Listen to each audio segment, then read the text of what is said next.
Hi, everybody. Thank you for tuning in to this session. Today, we are going to do the paper that was set at the South African Mathematics Team Competition in 2023. We have already completed the team competitions for the individuals, where the participants were given 15 questions and they were asked to answer them. The team competitions are different. There are 10 people in a team who will together try to work out 10 problems. They are given 1 hour. I should add that these 10 problems are quite challenging, especially since many of the problems do not uh, engage with the syllabus that is taught at the junior level. That means grades 8 and 9. Often, um, you are expected to know some things which are taught at the higher level, at grades level, in grade 12. So, therefore, it is quite challenging. When you are preparing for these team competitions, you should also try to get a good understanding of geometry, circle geometry, for instance, even if it's not in your syllabus. You can try to read up on that, and also other aspects like, for instance, sequences and and the formulae for the sum and the general term of certain types of sequences, particularly the arithmetic sequences and the geometric sequences. So in this paper, we will come across some of those ideas, and I will try to explain them and try to see how best we can manage those questions. All right, with those introductory words, let me go straight to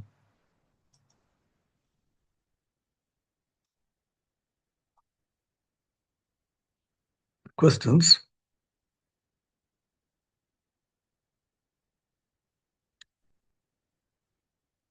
Okay, let's go to the first question,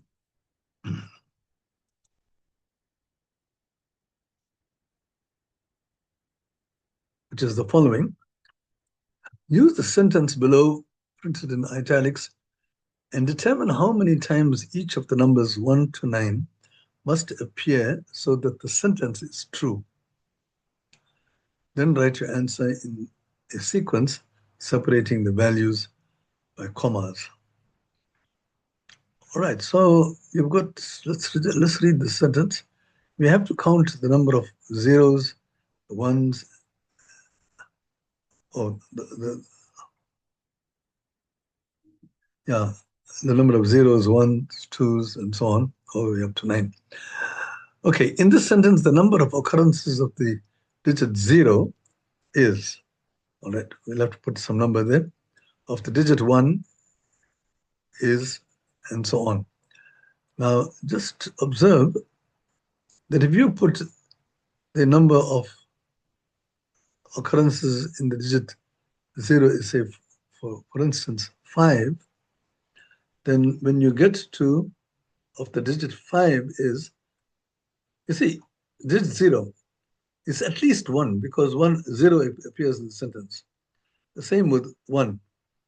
Right? This 1 you count, and together whatever number you're going to put in, you count so that the entire sentence becomes true. So the way to do this is to start off by saying, let's give a uh, start off by saying that the numbers from 0 to 9, they occur at least once, and we will write down 1 for each one of them. All right? I've got a table here which I have drawn.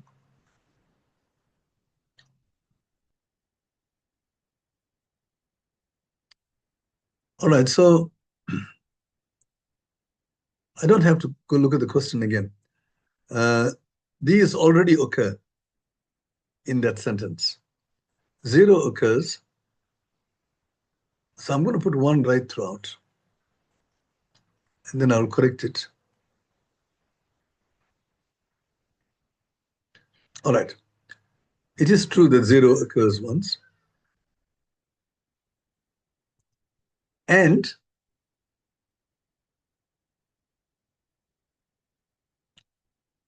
zero doesn't occur anywhere else. Certainly it's not here, and these are at least 1. All these numbers are at least 1. All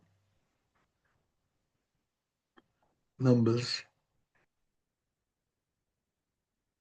occur at least once.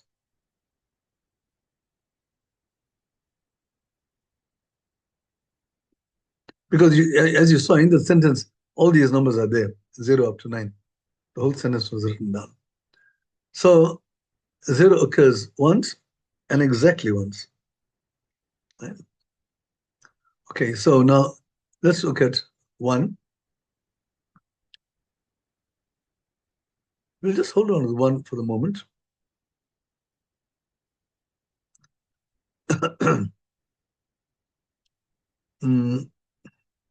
There are quite a few ones, and these ones are going to change. So let's just hold on with that. Now, suppose we put 2 occurs. If I put down 2 here, right, then it occurs twice. All right. That's fine, but 3 cannot occur. No, there could be no other number which is 2 here, because 2 occurs only 2 times. Now let's have a look at 3. 3, if I put 3 here,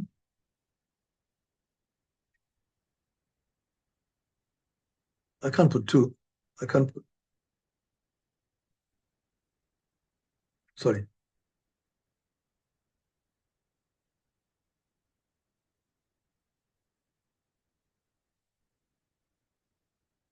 Okay, so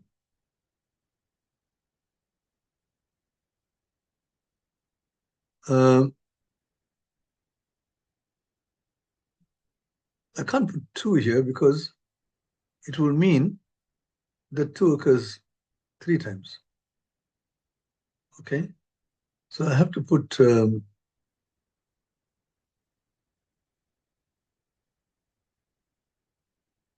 1 here.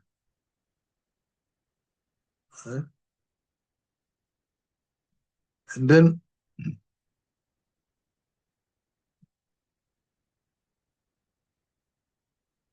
we can do it like this.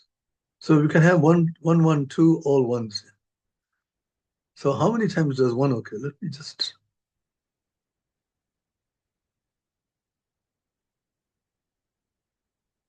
One occurs 1, 2, 3, 4, 5, 6, 7, 8, 9. So what must I put here? I can put 9. So if I put 9 here, then 9, I'll have to change 9 to 2. But the moment I change 9 to 2, then the 2 will now change. So this is wrong. This will have to be 3.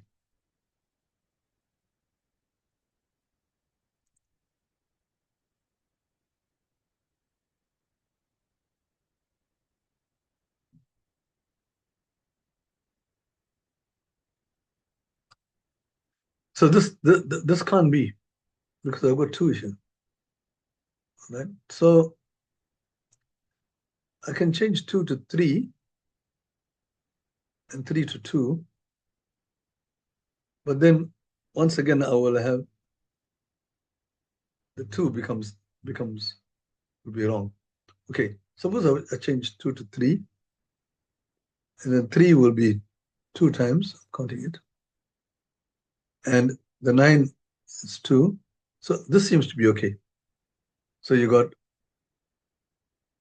1, 9, 3, 2, 3 occurs twice, 2 occurs 3 times, 1, 2, 3. But what will 1 occur? 1 will occur. Let's count the ones.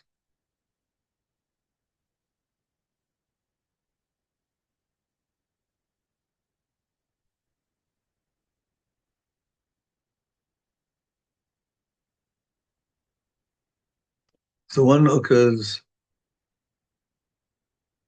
1, 2, 3, 4, 5, 6, 7.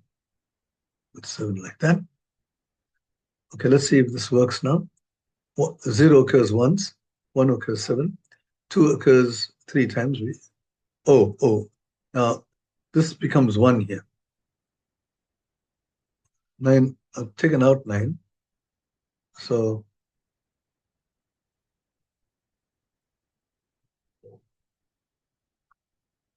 9 will occur only once, but 7 will occur twice.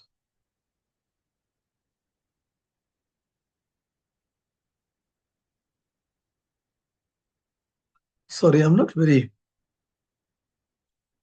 adept in handling this contraption.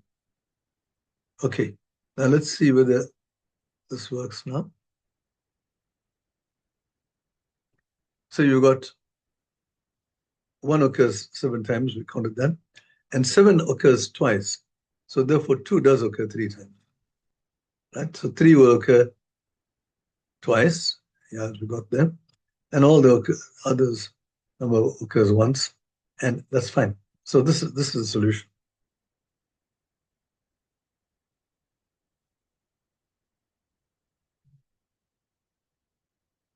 Okay, it's kind of a tricky question, but you have to start assuming that everything is 1 and then make the adjustments. And if you didn't know that you have to do that, then you wouldn't be able to solve the problem. Okay, so let's now get on to the second question.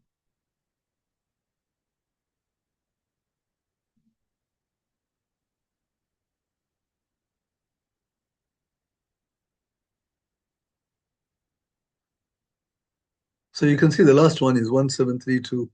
Okay, so that is the answer that we also got. I don't know, there's some argument which led to that, which you could look at. Let's look at the second question. You have 3 two-digit numbers, A, B, B, C, C. All right, so these are like, they're 2-digit numbers. It can't be 0, 0. It can be 11, 22, 33, and so on, all the way up to 99.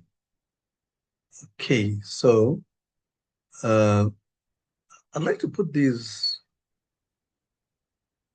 yeah, okay.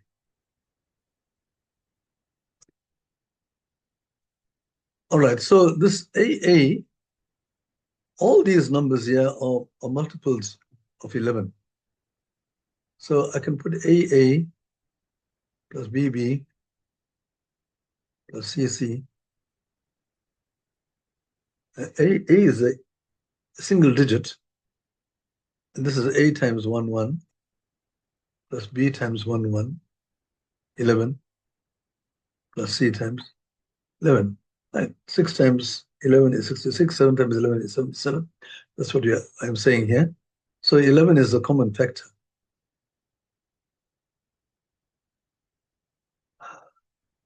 Okay, it's given that the sum here is ABC. And this ABC is a 3-digit number. You should have said this. This is not a product.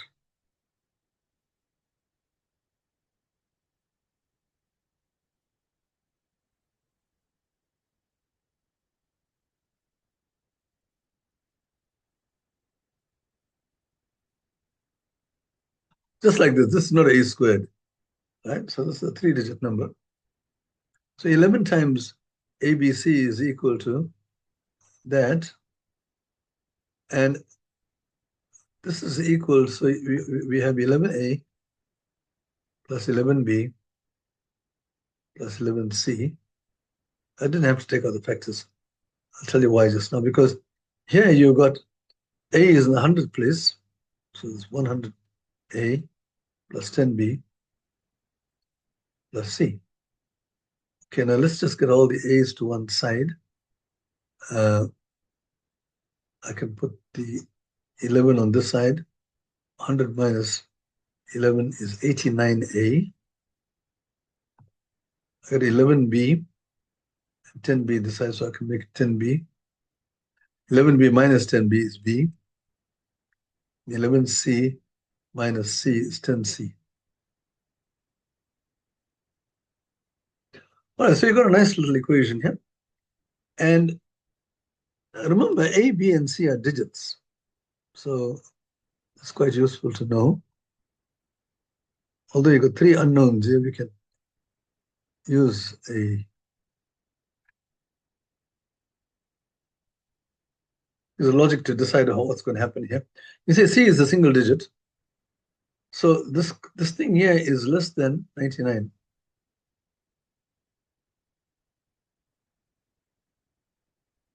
Because 10 times the highest value this can have, the highest value for C is 9. The highest value for B is 9. So this thing is less than 99. So if 89A is less than 99, that means A must be equal to 1. A can't be 0 because this is a two-digit number. So A is equal to 1. So what does this mean? It means that B plus 10C, or we can make it 10C plus B,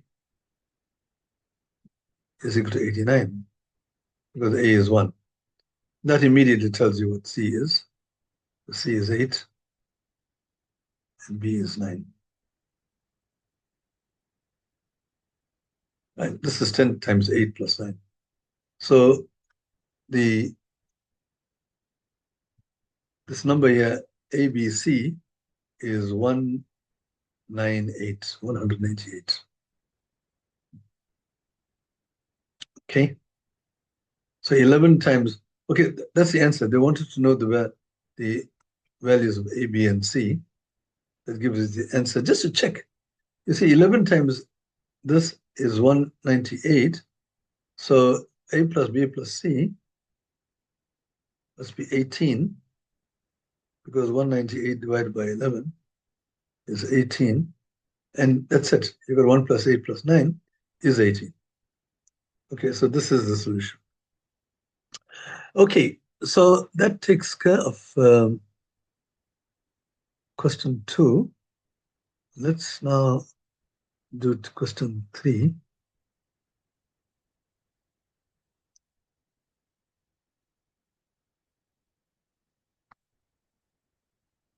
Oh, okay. So I give you a very short answer here. Most of the explanations I have done. Okay, let's look at the next question. Question 3. Initially, A and B each contain 4 positive integers. Also, so A is a set of integers. You've got 4 integers.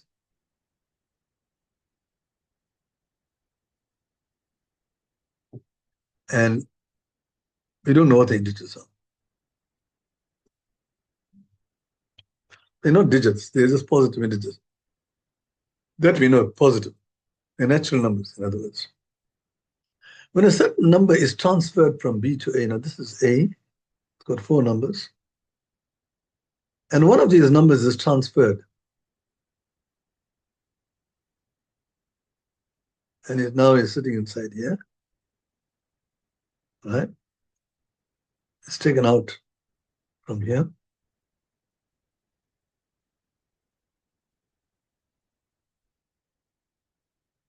Now,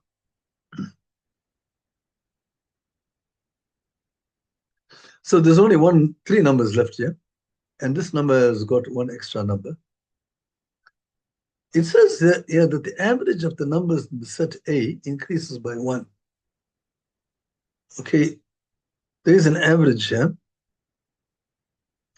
So let's give us a name to the average. let original average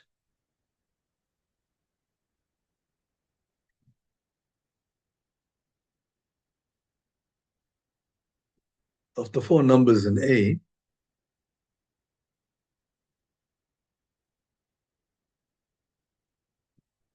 we call it some symbol, B, say capital S.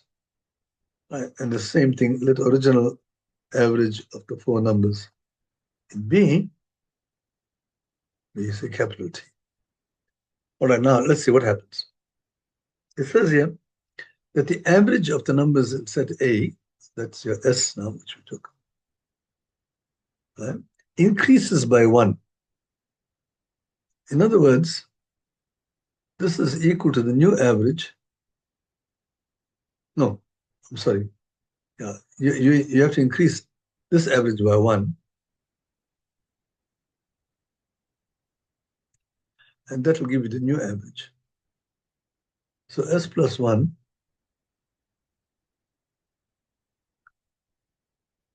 is the new average. Now, what is the new average? There is a number that was transferred from here. We don't know what the number is. Let's give it a name. We'll call it N. All right. So in actual fact, I had N here originally. Now N is gone from there. So the average of S now. S now has got the original number. It's got 5 numbers now. So you've got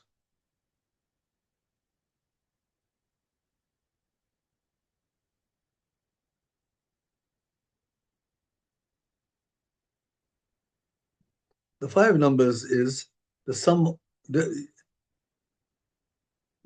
Yeah, S is not the average. I should say S is the sum of the 4 numbers originally, right? Okay, and same thing with B. Okay, so if S is the sum of the 4 numbers, that means the average is S over 4, because you have to add the numbers and divide by 4. And that now this average is now 1 increased by 1. But what is the new average? The new average is actually the sum of the 4 numbers plus whatever we. So let the transferred number be N. The number which is transferred from B to A be N. So now you got a new sum, but now you have to divide by 5 because you got 5 elements here. Right? Then likewise, the average of the numbers of the set in B increases by 2. So as far as B was concerned, the sum is B, and the average is T over 4, and that average is 2 more now after this 1 was taken out. You see, your original T consists of the 4 numbers, but now the N is removed, right? And you got fewer numbers, you got 3 now. So this new sum is T minus N, and the new average is T minus N over 3. So this is what you've got here. Okay.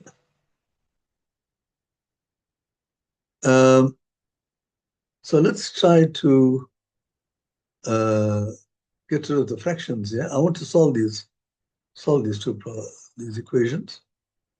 The question is, what was the original difference between the average of the sets A and B? In other words, the question is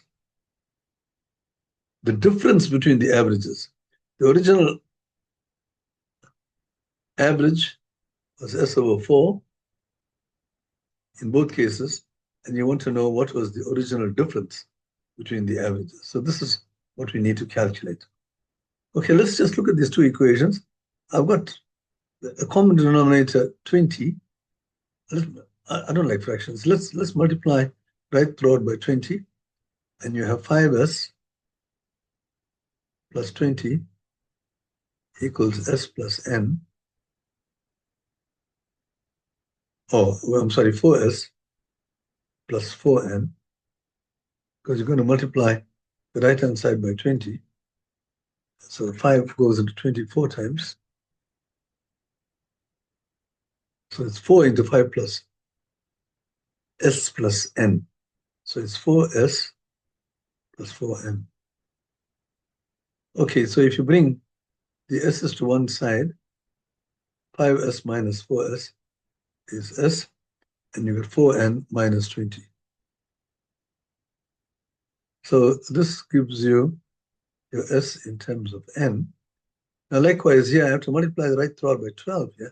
That's your common denominator. And you'll have 3t, and when you multiply this by 12, 4 cancel, plus 24, multiply right throughout by 12. And here you have 4t minus 4n, because you're multiplying throughout by 12. If you bring all the t's to one side, you have t, 4t minus 3t is t, and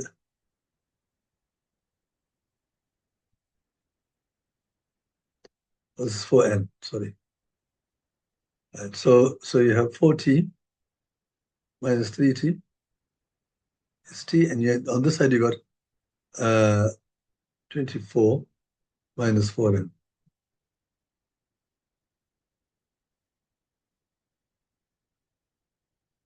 Why do I write s in place of n?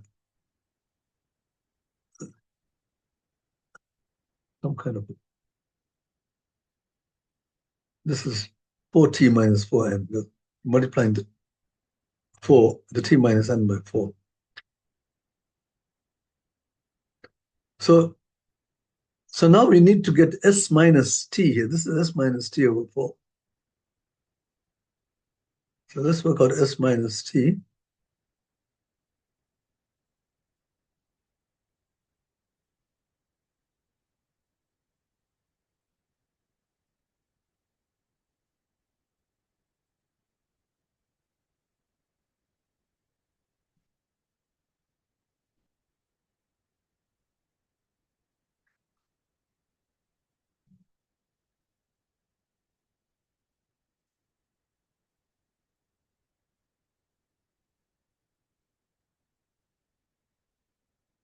This is 24 plus 4n. This 24 was on the other side of the equal sign, so that goes there. That's a problem with trying to cramp up all these things that are right here. Okay, let's just clear the space so we don't cramp up anything. Let's apologize for my bad presentations. So we needed to get s minus t, or t minus s, whatever. Let's take s minus t. Right, the 4n minus 4n cancels, and you have minus 44. Minus 20, minus 24. So we are interested in t minus s. It's 44. Right? The original difference is this. So therefore, your your average t over 4 minus s over 4, that's the difference between the two averages, is going to be 11. It's 44 over 4. So that's the answer to that problem. Okay, it's a very unusual way of asking for averages, but this is what is required. At the team level, you are expected to know a little bit more, and the questions are very much deeper.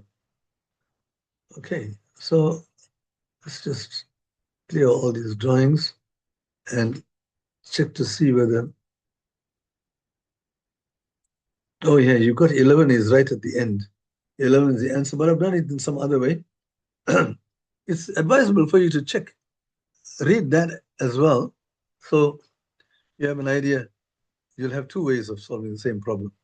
It might very well be the same principle, but at least, yeah, here the sum of the four numbers. Oh, I see, it's the same thing. Okay, we called it P and Q rather than S and T. Okay. Now, let's get on to the next problem. ABCD is a square in the figure below. Determine angle DAF. There is a question mark at angle DAF. You will see DAF. So we need to work out that one. But it's also given that angle FEC, and these two are shown to be equal. So we need to calculate that one. All right. Now,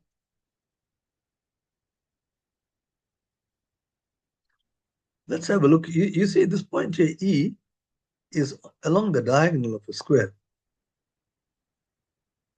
Okay. So what does that mean? The diagonal of a square it's got some nice, interesting properties. One of them is these two angles are 45. The diagonals bisect the opposite angles. Right? That happens only in a square and in a rhombus, but generally it's not like that. Also, this is a square, so all these sides are equal. But now, if you look at these two, you will see that they are congruent because you got side, side, angle, angle, and this is a common side. So these two triangles are congruent. The reason for congruency, okay, I'll just put on triangle ABE. ABE is congruent to triangle ABE. Let's read it in the same way, CBE.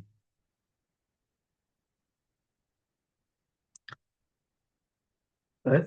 A corresponds to that. B is at 45, put in the middle, and E. And the reason for that is two sides and to an angle. As you can see, that, and the angle. Okay. So how does that help us?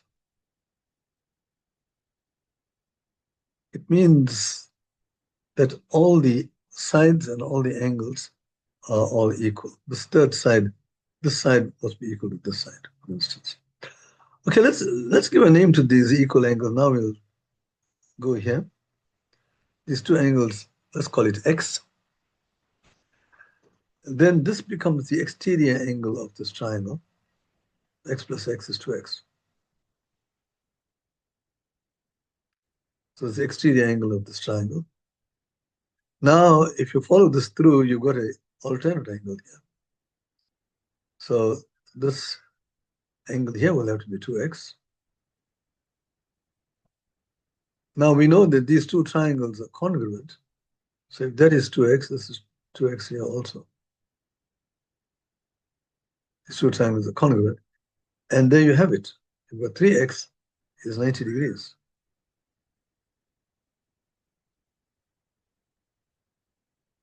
So X is 30 degrees. So the trick is to solve the angles X and try to what we call diagram chasing.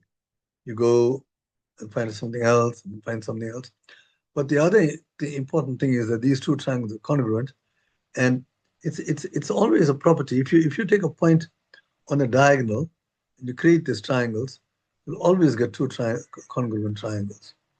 All right, and this for the same reason, two sides and two triangles. This is a random point on this diagonal. These two triangles are congruent, so it'll happen on every point. Okay, so that answers that question. Let's just clear the drawings.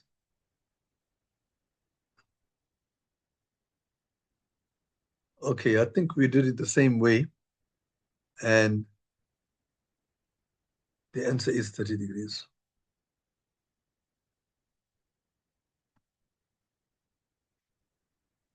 Okay, now we go to question 5. Mother came home and saw a broken vase. She immediately questioned the 4 children, who replied as follows.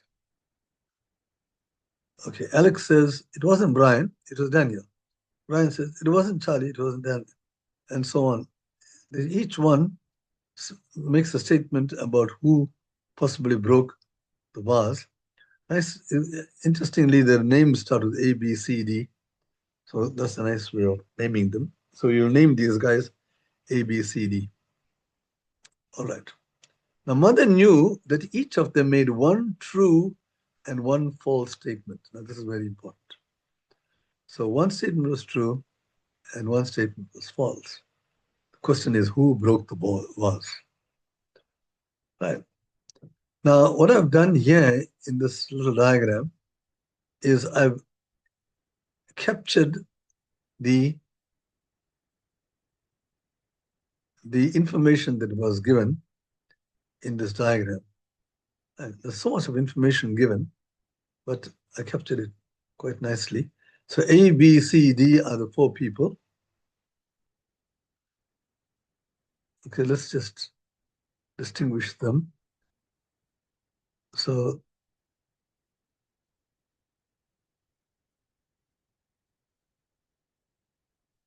okay, now A says it wasn't Brian. So A says, when it comes to Brian, he says no. N means no. A says it wasn't Brian. It was Daniel. So A says, as far as Daniel is concerned, it was yes. And like that, now I've captured the information. So B said, evidently said, both C and D were not the criminals. And you can see Brian said it wasn't Charlie, it was Daniel. And like that, the others are captured here. Very nice way of doing things. All right. Now, from this point onwards, we have to prove by contradiction. In other words, I'm going to assume something. Suppose it was who broke the vase. So let's start with Alex. And we suppose that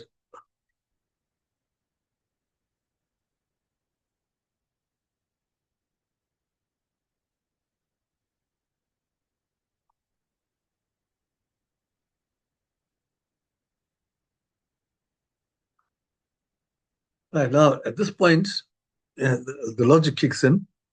We are making an assumption that Alex broke the vase. So let's see what happens to this table here.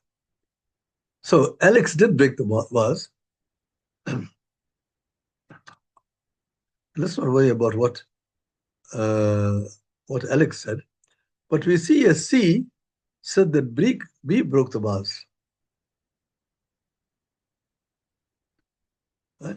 But we are saying that Alex broke the vase. So C is actually lying. Right? When he says he broke the vase. So therefore he must be speaking the truth. The other one, because there's one lie and one truth. So this truth says C did not break the vase. So that is true, because this is a I'm sorry. Suppose Alex broke the vase. Yeah, no. Okay, then C said that B broke the vase, and that's false. So therefore, this is true.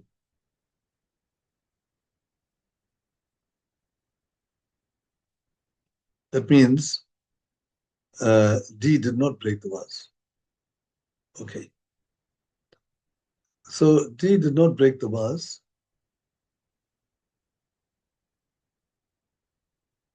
And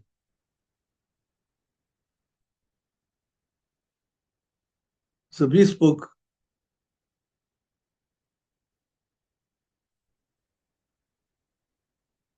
Yeah, oh, wait a minute. Let's not look at that. You see, what did B say? B said that C didn't break the vase, and that's true. And B said that D didn't break the vase, and that's true. So B made two true statements here. That can't be. So, so I should have looked at this. So if Alex broke the vase, then B made two statements, and that's a contradiction. So the Alex did not break the vase. I'm not going to write all that. So Alex did not break the vase.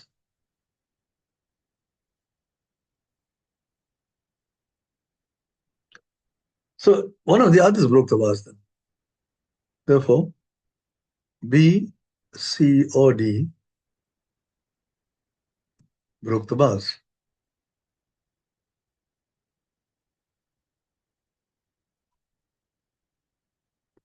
Okay, so Alex did not break the vase. So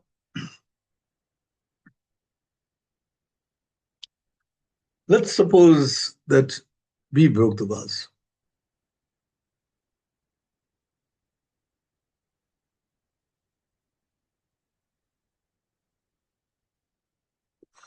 We say vase, but some people say vase. I think Americans call this thing vase. Americans always do the wrong things. Now, suppose B broke the vase. Okay, so now we have that A did not break the vase. So nothing is said about A here. But suppose B broke the vase. That means C lied. No, C spoke the truth. No. B broke the vase. We are saying, we are assuming this part here now. So if B broke the vase, that means C is so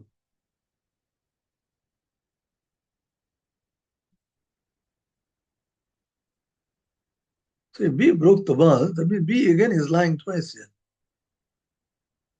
No. He's speaking the truth twice here. Because he says C did not break it, D did not break it. And here we are saying that he broke it. So both of them are true, and that can't be. So again, B did not break the vase.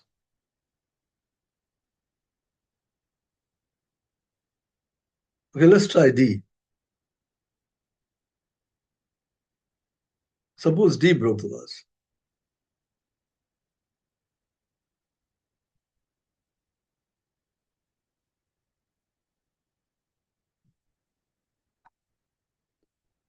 Okay, so now we can't go to that one now because D broke the vase, and that means that D is saying that neither B nor C broke the vase. And that's quite true because he broke it. Right? And he says that neither B nor C broke the vase. Both of them are true, and that's also false. So even this is false. So D did not break the vase, B did not break the vase, so therefore C broke the vase. Let's see if is any contradiction there.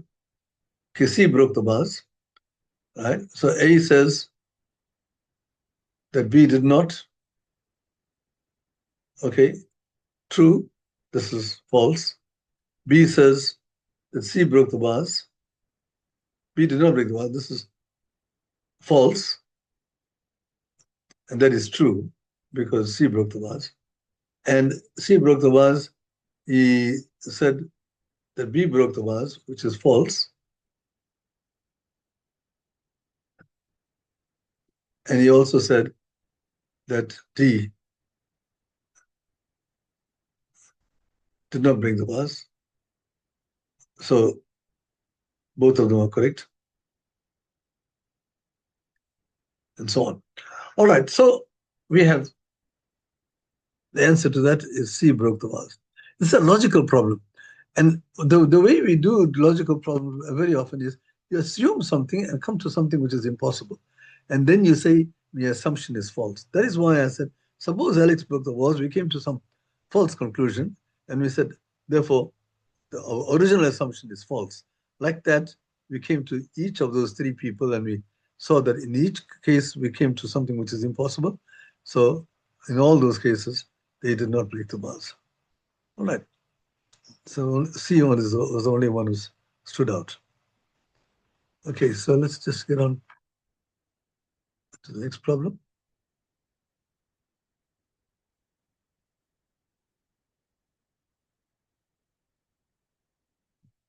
Oh, okay. The answer is yeah. I don't know. I'll put the question here as well. All right. Okay. Question 6. We are at question 6 now. A fraction f in its simplest reduced form is given by f, which is x over y. Simplest. In other words, you can't cancel anymore. All right. X and y are positive integers differing by 19. So in other words, we can say that y is x plus 19. Okay, so what do we have here? We have 16. Now they say they got an inequality here. And the question is, what is the maximum value of x plus y? Okay, let's just put that question in freeze, deep freeze for the moment. Let's see what this thing says here. 16 over 27 is less than f. F is x over y. And x and y differ by 19. So this will have to be 19. Obviously, the denominator is larger because this is a proper fraction. It's lying between two numbers which are less than 1. So you'll have to have the x at the top and x plus 19 at the bottom. Otherwise, if you turn it around, then you get a number which is greater than 1. You can't have a number greater than 1 sitting between two numbers which are both less than 1. So this is 11 over 18. Okay, now let me just cross multiply this part here.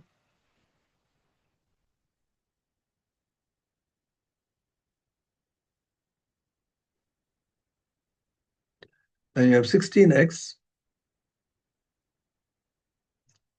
16 times x, 16 times 19 is 304, is less than 27x. I'm assuming this and I'm trying to make some conclusion. And then you have 11x this side, so you got, if you subtract 27x minus 16x, 11x is greater than 304. Now x is a integer, positive integer.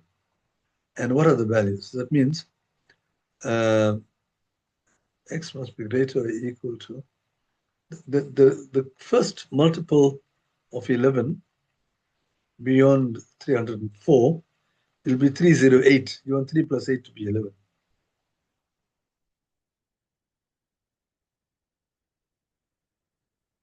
So 11x is greater or equal to 308. So x is greater or equal to 28. Why did I do this? I could have said that x is greater than 304 over 11, and then I would have got 27 and 7 over 11, and it's an integer. So which integers are greater than 27 and 7 over 11? I could have done it that way. I think that's a better way of doing it. It's all the numbers which are starting from 28 onwards. All right, so now you've got a restriction on x. Let's look at the other inequality. X over x plus 19 is less than 11 over 18. Again, we cross multiply with 18x is less than 11x plus 209. 11 times 19. All right. So that means that 7x is less than 219. 209. 11 times 19 is 209. And x is less than, divide both by 7. This is 29 and 6 sevenths. 203 is 29 times 7. So therefore you have that x is less than or equal to 29. Because it's an integer, and x, which integers satisfy this? All these integers. So you have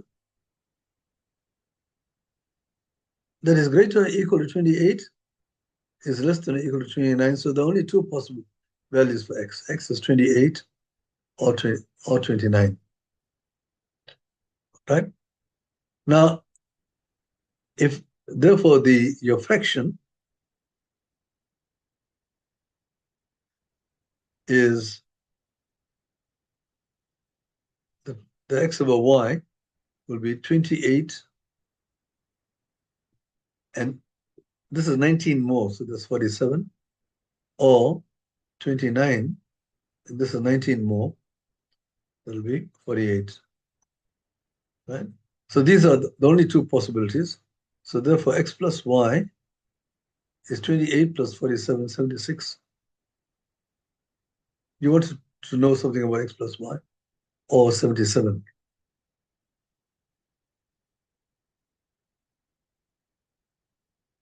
But you want the maximum value of x plus y.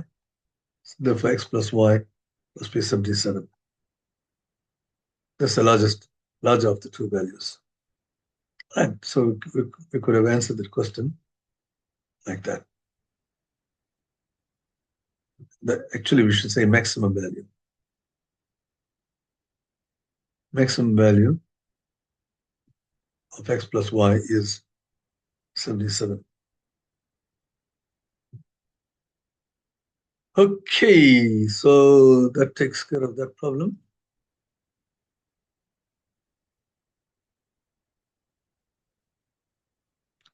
These questions are set for a group of professional mathematicians, and the teams, about 50 teams, take part from all around the country. So there are about maybe 500 people who are sitting and trying to work out these problems. And then the team which has got the highest number of points wins. They give you 100 points, marks for each question, right? So if you get it right, you get 100 marks. So the maximum marks you can get is 1,000. Right? So, and I can tell you that I don't think in the many years I've seen this, maybe 30 odd years, there's not once did any team get all right. So the team questions, and that includes a lot of people who are excellent over the years, but it's a whole team, you see. They were just given 1 hour to answer this. So they make it as difficult as possible. All right, so we said that x plus y, its largest value is, oh, there it is. 77 is the correct answer. Okay, let's now get to the next question.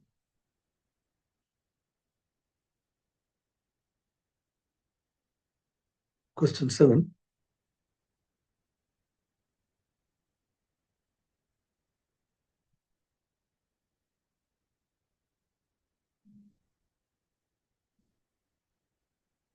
Okay, we'll do this.